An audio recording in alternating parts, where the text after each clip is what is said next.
Coucou la compagnie, on est ensemble à nouveau, épisode numéro 12 du Pays de Cocagne, le journée à 20h. Et pour continuer ces épisodes, on va continuer sur un petit format qui est beaucoup plus sympa, qui est plus sympa pour vous, pour moi, et en fait, ces capsules de joie vont très bien à tout le monde. Donc on va continuer aujourd'hui avec un souvenir et un message. Ils viennent cette fois d'Argentine, d'une ville qui est près de Cordoba, d'une femme qui a un peu plus de 30 ans. Et le souvenir qu'elle souhaite vous partager est le suivant. En fait, j'ai envie de vous partager un souvenir que j'ai vécu avec une amie quand on voyageait toutes les deux pour le travail. En fait, on habitait toutes les deux au Brésil, à Sao Paulo. Et on voyageait ensemble, mais pas toujours, pour aller faire des congrès ou aller voir des clients en Amérique latine. Et en fait, quand j'ai repensé à quel souvenir me vient tout de suite comme ça de bonheur, c'est ce qui m'est venu directement. C'est un souvenir qu'on a vécu quand on est allé aux États-Unis.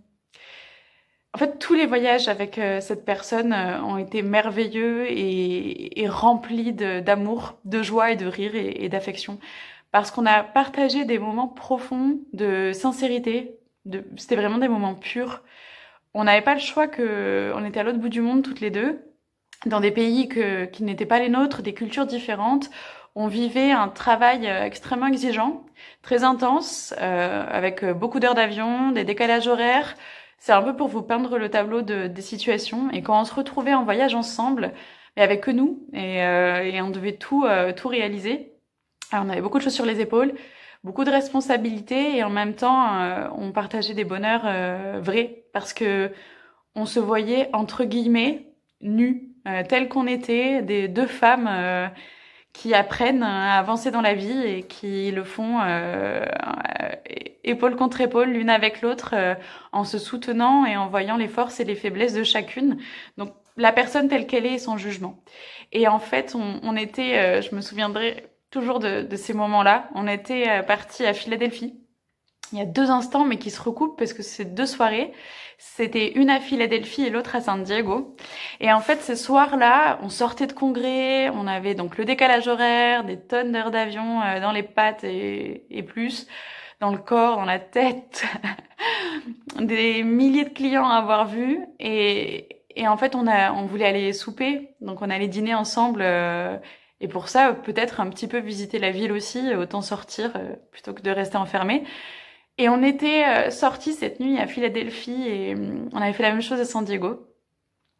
Et on était sortis se balader, chercher à manger. Et en fait, on avait commencé à prendre des photos en faisant les idiotes, un petit peu comme si on avait lâché 2 clowns dans la ville.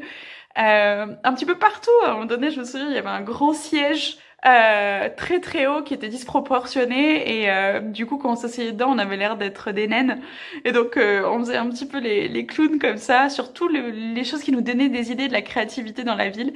Et en fait c'est comme si le monde s'était arrêté et il y avait plus que nous à ce moment-là qui vivions et plus rien d'autre ne comptait. Et c'est ce genre de moment où c'est des moments de pure joie, de pur bonheur, d'amour complet. Et ce sont ces moments-là qui reviennent et que je veux vous transmettre. Et dire aussi à cette amie que je l'aime énormément, qu'il n'y a pas d'adjectif pour cela ou d'adverbe.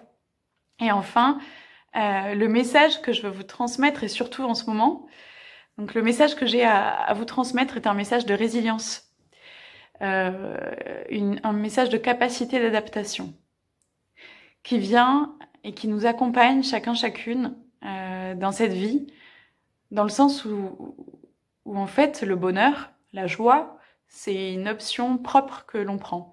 Elle vient de nous, elle ne vient pas, contrairement à ce que l'on peut croire ou vouloir croire par confort, elle ne vient pas de l'extérieur, elle ne vient pas d'un objet, d'une acquisition, d'un bien, ni d'une personne, que ce soit famille, amis, amour. Ce bonheur n'est pas à mettre sur la personne et dire c'est grâce à cette personne ou cet événement ou cette chose que je suis heureux, heureuse. C'est pas comme ça que ça marche. C'est pour ça qu'on se trompe et que souvent on se casse la figure. Il faut comprendre que cette décision, ce bonheur, cette joie viennent de l'intérieur, viennent de nous. C'est nous-mêmes qui sommes heureux et qui prenons la décision de l'être. Vous avez le choix, être triste, être heureux. Ça demande des efforts, mais ce choix nous appartient. Et ensuite, le reste fleurit.